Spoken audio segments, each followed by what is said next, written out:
5, 4, 3, 2, 1. Bismillah.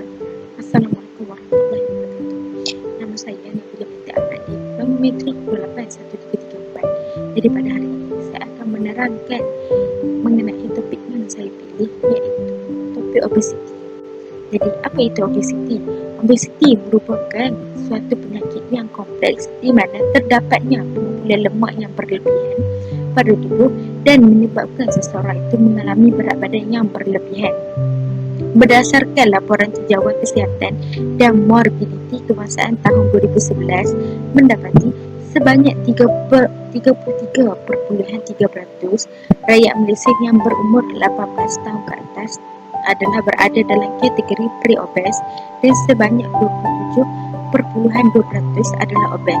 Secara umumnya, lelaki yang mempunyai beratus lemak melebihi 25% dan wanita melebihi 35% adalah dikategorikan sebagai obes. Obesiti boleh diklasifikasi mengikut berat badan seseorang berdasarkan indeks jisim tubuh BMI mengikut peringkat-peringkat yang tertentu.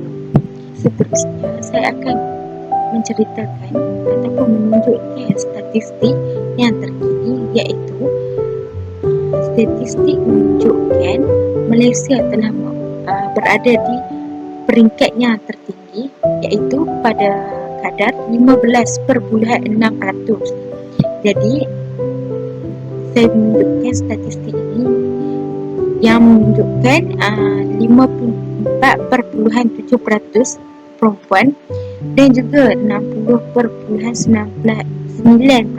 adalah berumur 55 sehingga 59%.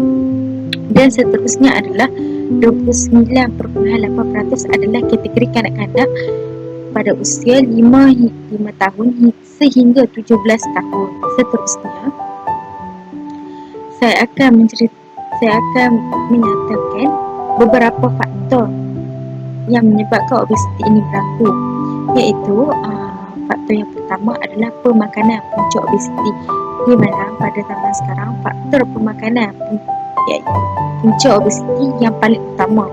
Gaya pemakanan yang kurang sihat juga merupakan punca obesiti di kalangan pelajar.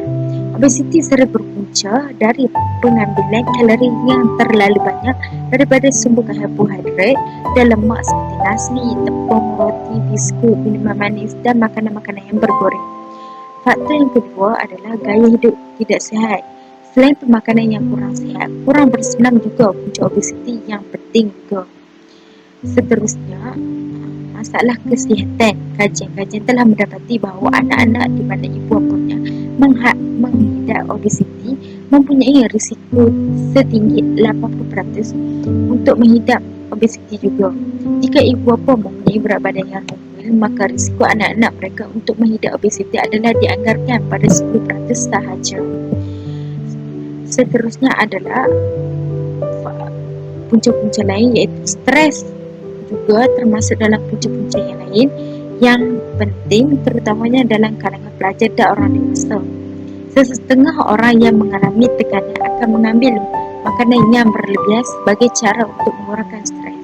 Selain itu, sesetengah penyakit seperti penyakit Cushing, kekurangan hormon tiroid dan sindrom polisistik ovari boleh menyebabkan obesiti.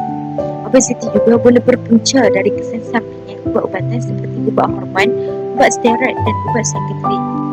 Seterusnya, saya akan menunjukkan kesan-kesan dari obesiti, iaitu yang pertama adalah kemurungan yang melampau yang mengakibatkan seseorang merasa stres dan juga mengalami masalah kesihatan yang melibatkan batin.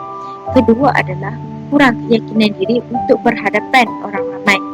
Dan yang terakhir adalah masalah kesihatan yang kronik seperti buah pinggang, jantung dan kencing manis yang boleh menyebabkan penyakit-penyakit ini berada di stage yang tertinggi. Seterusnya, polisi yang digunakan adalah polisi keselamatan dan kesihatan pekerjaan, di mana polisi ini digunakan untuk menangani masalah obesiti.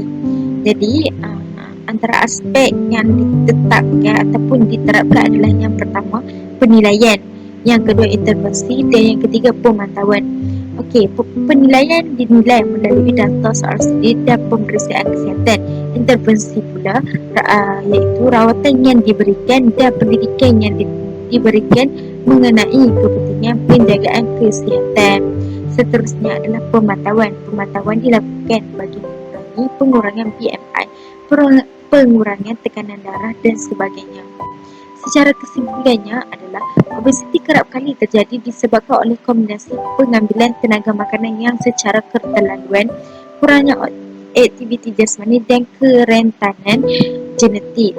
Seterusnya, obesiti juga boleh menjadi punca utama kematian dalam peningkatan kadar dalam kalangan dewasa dan juga kanak-kanak. Jadi, saya selaku